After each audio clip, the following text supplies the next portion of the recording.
ஆக்சுவலா இது வந்து எனக்கு தெரிஞ்சு இது வந்து ஒரு தமிழ்நாட்டுக்கு இது முக்கியமான ஒரு விஷயமா அப்படின்னு நம்ம வந்து ஃபர்ஸ்ட் பார்க்கணும். எவ்வளவோ பிரச்சனைகள் இருக்கு.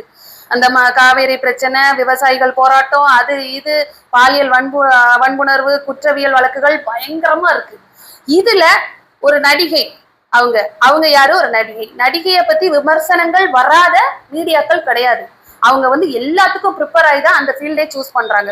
அவங்கள பத்தி கான்ட்ரவர்சியா நிறைய வரும். அவங்களுக்கு வந்து அவங்க கூட தொடர்பு, இவங்க தொடர்புன்னு நிறைய கிசுகிசுகள், பயங்கரமான விஷயங்கள் வந்து மீடியாக்கள்ல வந்து நிறைய நடிகைகளை பத்தி வருது. அது வந்து 1 or 2ன்னு இல்லை, முக்காவாசி சொல்றேன். அந்த ஃபீல்டுக்கு வந்தாலே அவங்க வந்து பேசு பொருளா தான் மாறுறாங்க. ஸோ அப்படிங்கிற ஒரு பட்சத்துல ஒரு நடிகையை பத்தின ஒரு விமர்சனம், அதை ஃபர்ஸ்ட் பார்க்கணும். அதுக்கு நீங்க வந்து ஆக்ஷன் எடுக்கலாம். அது வந்து அதுக்காக அவருக்கு வந்து கொடி பிடிக்கிறோம் அப்படிலாம் கிடையாது. அவர் பண்ணது தப்பு தான். ஆனா இவ்வளவு தூரம் நீங்க ஆக்ஷன் எடுக்கணும். ஏன்னா இது வந்து ஹோல் தமிழ்நாட்டை பாதிக்குது. எதிர்கட்சி தலைவரை வந்து நீங்க டச் பண்ணும்போது அந்த கட்சி சட்டம் ஒழுங்கு பிரச்சனை மாதிரிதான் இருக்கு. இன்னைக்கு பாருங்க, நெல்லையில வந்து ஒரு சாமானியரை பிடிச்சு அடிக்கிறாங்க. அது திமுக அராஜகம் அட்டூழியம்லாம் நம்ம போன ஆட்சி காலத்திலேயே பார்த்திருக்கோம். என்னென்ன மாதிரிலாம் பண்ணுவாங்கன்னு நமக்கு தெரியும்.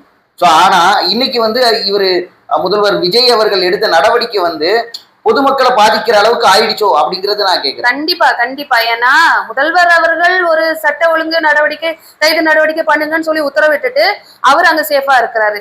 எதிர்கட்சி தலைவரும் சேஃபா தான் கொண்டு போறாங்க வராங்க. அவங்க 2 பேரும் நல்லா சேஃபர் செய்யறாங்க. பாதிக்கப்படுறது பொதுமக்கள் தானே. இந்த மாதிரி கலவரம், இந்த மாதிரி எதையாவது வாகனத்தை கொளுத்துனா அடிச்சா வச்சானா பப்ளிக்கு எவ்வளவு ஒரு சேஃப்டி இஷ்யூ வருது இதுல.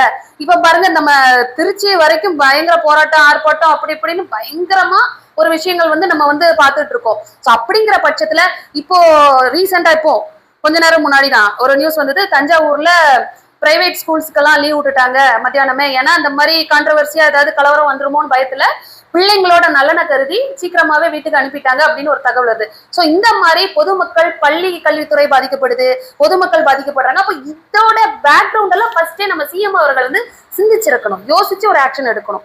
எடுத்தோம் கவுத்தோன்னு டக்குன்னு ஒரு ஆக்ஷன் எடுத்து அதோட இம்பாக்ட் வந்து இவ்வளவு தூரம் வரும்போது அதை ப்ரீவியஸா கொஞ்சம் யோசிச்சு நிதானமா எடுத்திருக்கணும்னு சொல்ல வரேன்.